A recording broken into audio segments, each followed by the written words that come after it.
तालुक्यातील फारोळा येथील नामांकित हरिकुंज सोसायटी आता एका मोठ्या वादामुळे चर्चेत आली आहे। अवघ्या 5 वर्षांपूर्वी उभी राहिलेली ही सोसायटी सध्या धोकादायक स्थितीत पोहोचली आहे। इमारतीच्या मुख्य कॉलम्सला मोठ्या भेगा पडल्या असून त्यांची अवस्था पाहता ही इमारत कधीही कोसळू शकते अशी भीती व्यक्त केली जात आहे। यामुळे शेकडो रहिवाशांच्या जीवावर बेतले आहे। साधारणपणे 50 वर्ष टिकणारे बांधकाम केवळ 5 वर्षातच कोसळण्याच्या स्थितीत पोहोचणे ही एक गंभीर बाब आहे। रहिवाशांच्या तक्रारीनुसार या इमारतीला 3 मजल्यांची परवानगी असतानाही 4 मजले उभे करण्यात आले। हा केवळ नियमांचा भंग नाही तर अनेक कुटुंबांच्या जीवाशी खेळण्याचा प्रकार आहे।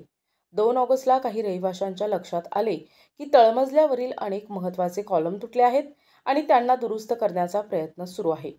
ही माहिती वाऱ्यासारखी पसरताच परिसरात एकच खळबळ उडाली। रहिवाशांनी तात्काळ बिडकीन पोलीस ठाण्यात तक्रार दाखल केली असून या संपूर्ण प्रकरणाची सखोल चौकशी करण्याची मागणी केली आहे। इमारतीच्या भिंतींना वाढत असलेल्या भेगांमुळे कधीही इमारत कोसळू शकते। यामुळे मागील 3 दिवसांपासून रहिवाशी रात्री आपल्या घरात झोपायला तयार नाहीयेत। धोकादायक इमारतीत राहणाऱ्या कुटुंबांनी आपले सामान घेऊन नातेवाईक मित्रमंडळींच्या घरी आणि सोसायटीच्या मंदिरात आसरा घेतला आहे। दिवसा ते सोसायटीच्या आवारातच आपला वेळ घालवत आहेत।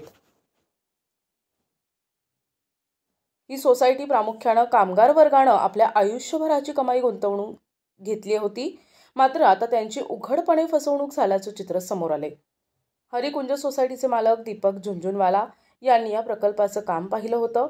रहिवाशांचा आरोप आहे की बांधकाम निकृष्ट दर्जाचे साहित्य वापरले गेले आणि नियमबाह्य मजले बांधण्यात आले। याचे परिणाम आता सामान्य जनतेला भोगावे लागत आहेत। त्यामुळे संबंधित बांधकाम व्यावसायिकावर गुन्हा दाखल करून कठोर कारवाई करण्याची मागणी जोर धरत आहे। ही बाब सर्व परिसरात पसरल्यानंतर अधिकाऱ्यांनी हरिकुंज सोसायटीला भेट दिली। इमारतीची परिस्थिती पाहिल्यानंतर कॉलम खराब झाले आहेत आणि भेगा पडल्या आहेत। ही इमारत कधीही कोसळू शकते हे स्पष्ट झालं। यामुळे पैठण तालुक्याच्या तहसीलदार ज्योती पवार यांच्या मार्गदर्शनाखाली फारोळा ग्रामपंचायतीने इमारतीवर नोटीस लावली आहे। लवकरच ही इमारत रिकामी करावी अशा सूचना देण्यात आल्या आहेत। या प्रसंगी गटविकास अधिकारी मनोरमा गायकवाड, बिडकीन मंडळ अधिकारी रवींद्र जोशी, फारोळा तलाठी रवींद्र मुखेडे, ग्रामसेविका आशा तुपे, सरपंच सलीम पठाण, रवींद्र गोरे, दिलीप गोरे, आंतरराष्ट्रीय मानवाधिकार न्यायक सुरक्षा परिषद मानवाधिकारचे एच.ए. शेख यांच्यासह अनेक अधिकारी उपस्थित होते। ग्रामसेविका आशा तुपे आणि सरपंच सलीम पठाण यांनी सांगितले की हरिकुंज सोसायटीच्या मालकांनी ग्रामपंचायतीकडून कोणतीही परवानगी घेतली नव्हती। या सोसायटीची ग्रामपंचायतीमध्ये नोंद नाही आणि त्यांच्याकडे काही वर्षांपासूनचा करही बाकी आहे।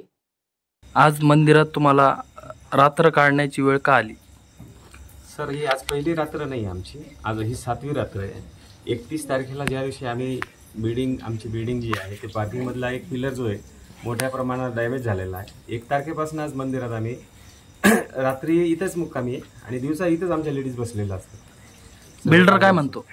बिल्डरची अजूनपर्यंत प्रतिक्रिया काहीच नाही। फक्त तो एवढेच आम्हाला आश्वासन देतो, आता येतो, 1 घंट्यात येतो, 2 घंट्यात येतो।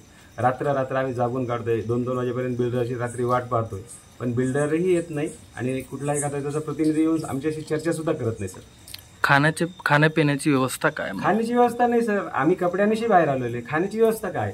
आमचे जे आजूबाजूचे इतर जे आहेत रहिवासी शेजारी पाजारी ते कधी आणून देतात, कधी हॉटेलवरून काही नाश्ता आणतात। जसं आहे तसं त्या हिशोबावर चाललंय। तर सर काय आहे, शेजारी पाजारी बरे म्हणून बघ आहे।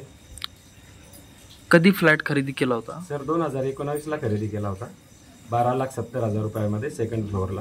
रात्रभर आज मंदिरात काढायची वेळ आली, कोणामुळे? बोलण्याचा प्रयत्न केला त्यांच्याशी?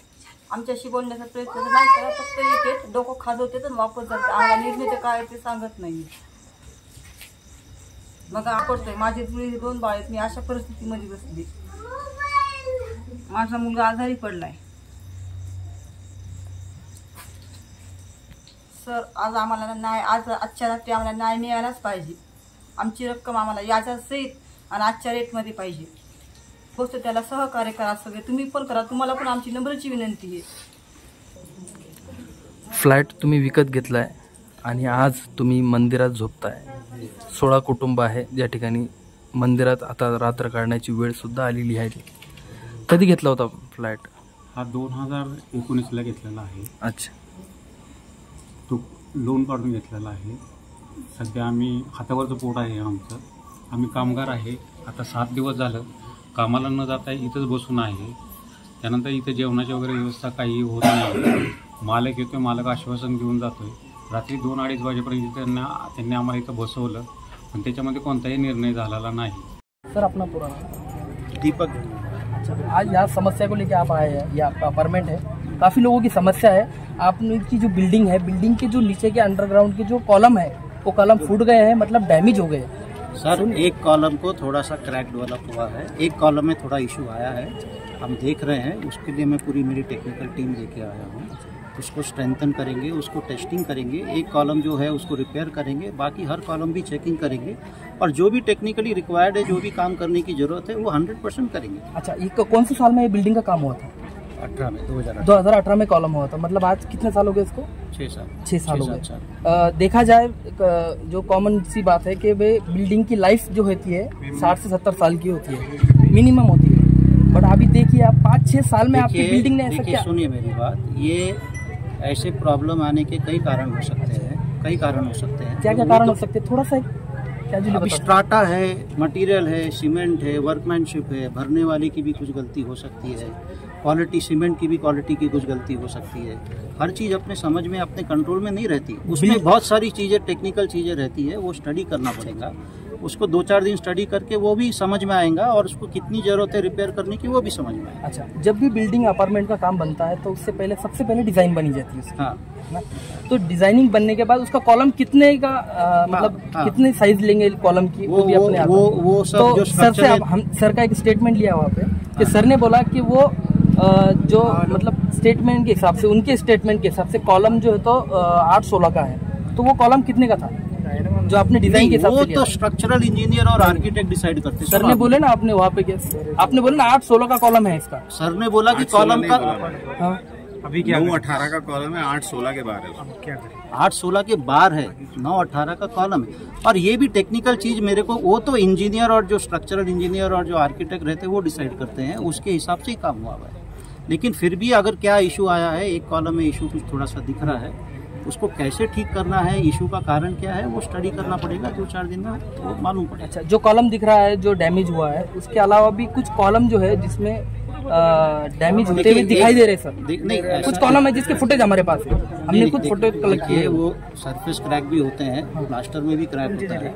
अब लेकिन जब प्रॉब्लम एक कॉलम में डिटेक्ट हुआ है तो हमारी जिम्मेदारी बनती है कि वो हम हर कॉलम चेक करें. प्रतिनिधी अलीम शेख, NTV न्यूज मराठी, छत्रपती संभाजीनगर.